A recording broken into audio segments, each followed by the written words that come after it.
Condition of solubility consistency. बच्चों इस पे बेस्ड क्वेश्चन बोर्ड में हर साल आता ही आता है। इक्वेशन दी जाएंगी और आपको बताना होगा कि इक्वेशन के सॉल्यूशन कंसिस्टेंट होंगे या नहीं होंगे। तो आपको क्या करना है, दो लीनियर इक्वेशंस लेनी है, दोनों के राइट पर जीरो बनाना है। जो भी नंबर यहाँ होगा उसे लेफ्ट में शिफ्ट कर देंगे, साइन चेंज कर देंगे, यहाँ पर आपका जीरो बन जाएगा। कंडीशन आपको याद रखनी है, a1/a2 डज नॉट इक्वल आना चाहिए b1/b2 के। इसको आप लर्न करेंगे, फिर रिजल्ट क्या आएंगे, रिजल्ट आएंगे पहला कंसिस्टेंट, मतलब जो इक्वेशन हमारे पास है इनका सॉल्यूशन एग्जिस्ट करेगा, ये बात फिक्स हो जाती है। कैसा होगा, यूनिक होगा, यानी कि सिर्फ और सिर्फ एक सॉल्यूशन आएगा। चाहे उस सॉल्यूशन को कहीं पर भी सॉल्व किया जाएगा, उसका एक ही सॉल्यूशन निकल के आएगा। मान लीजिए क्लास में 100 बच्चों ने उसको सॉल्व किया है तो 100 का आंसर एक ही निकल के आएगा, सबके आंसर सेम होंगे, अलग अलग आंसर नहीं होगा। और ग्राफ बेस का मतलब क्या होता है, ग्राफ बेस का मतलब होता है कि जो ये दो लाइन गिवन है, ये दोनों लाइन एक पॉइंट पर इंटरसेक्ट कर रही है। मतलब मान लीजिए ये आपकी एक्स एक्सिस है, ये आपकी वाई एक्सिस है, तो दोनों लाइनें इस तरीके से इंटरसेक्ट किया है, ये मतलब होता है इसका ग्राफ। अब एक एग्जांपल लेते हैं।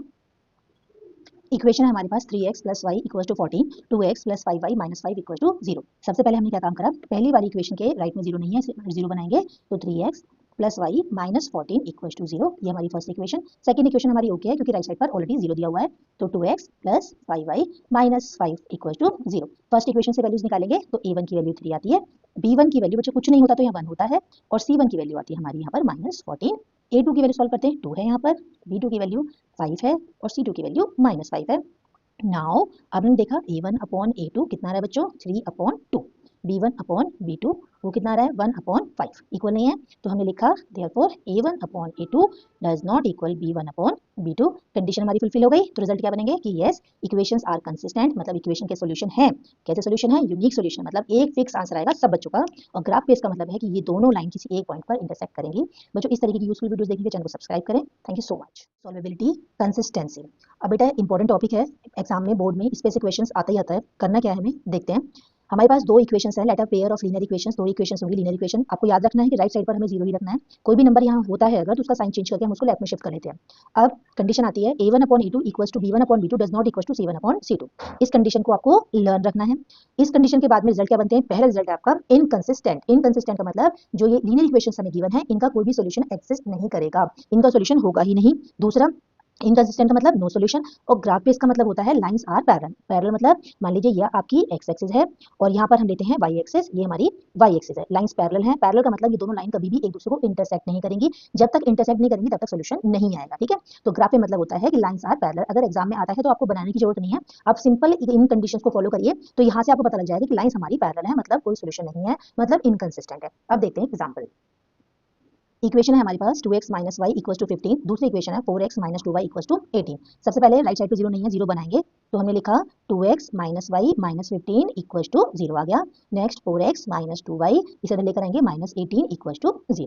देयरफॉर a1 की वैल्यू है बच्चों यहाँ से इस इक्वेशन से वैल्यू निकलेगी 2, b1 की वैल्यू है -1, c1 की वैल्यू है आपका -15। अब यहाँ से आएंगे वैल्यूज, a2 की वैल्यू 4 है, b2 की वैल्यू आपका -2 और c2 की वैल्यू है आपका -18।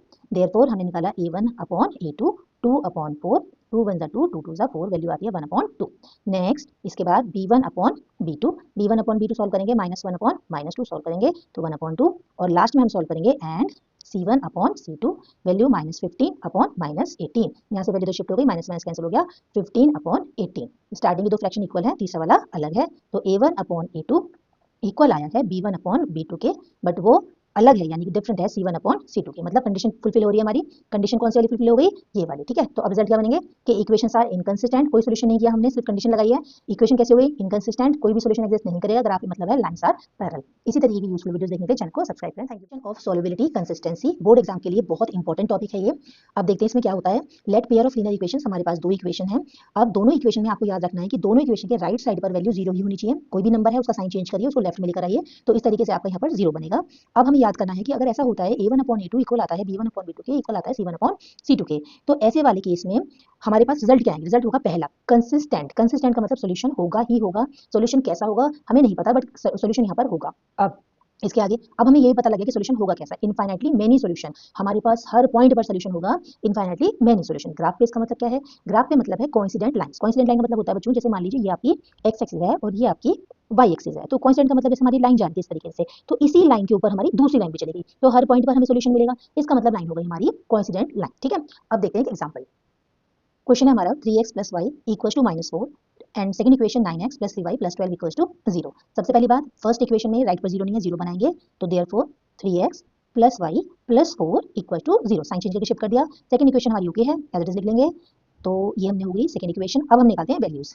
फर्स्ट इक्वेशन से वैल्यूज निकलेंगी, a1 की वैल्यू 3 होगी, b1 की वैल्यू 1 है और c1 की वैल्यू है 4। नेक्स्ट यहाँ से a2 की वैल्यू 9, b2 की वैल्यू 3, c2 की वैल्यू 12। अब इसके बाद देयरफॉर a1 अपॉन a2 यानी कि 3 अपॉन 9, 3 बन जा 3, 3 3 9। Next b1 upon b2, b1 की वैल्यू 1 और b2 की value 3। Next c1 upon c2, c1 की वैल्यू 4, c2 की वैल्यू 12, 4 बन जा 4, 4 3 12, 1 अपॉन 3, 1 अपॉन 3, 1 अपॉन 3, 1 अपॉन 3। इसका मतलब a1 upon a2 equal b1 upon b2 equal c1 upon c2। अब इसका रिजल्ट क्या बन रहा है? अब वो जो रिजल्ट आ गया हमारे पास, तीनों इक्वल आ गए। इक्वल का मतलब क्या है, अब हम ये बताएंगे। इक्वल का मतलब lines are consistent, infinitely many solutions होंगे, और ग्राफ बेस का मतलब है कि लाइन कोइंसिडेंट लाइन है, एक ही लाइन के ऊपर दूसरी लाइन है। एग्जाम में जब ये क्वेश्चन आएगा तो आपको ग्राफ बनाने की कोई नीड नहीं है, आप सिंपली कंडीशन बनाएंगे जैसे हमने यहाँ बनाई है, इक्वल आएगी। इक्वल के बाद आप इसको देख के बोल सकते हैं कि lines are coincident line, line एक के ऊपर दूसरी लाइन है, इसका मतलब लाइन हर एक पॉइंट पे हमें सोल्यूशन मिलेगा, इनफाइनाइटली मेनी सोल्यूशन है और ये कंसिस्टेंट इक्वेशन है। बच्चों इसी तरह की यूजफुल वीडियोस के लिए आप चैनल को सब्सक्राइब करिए। Thank you so much.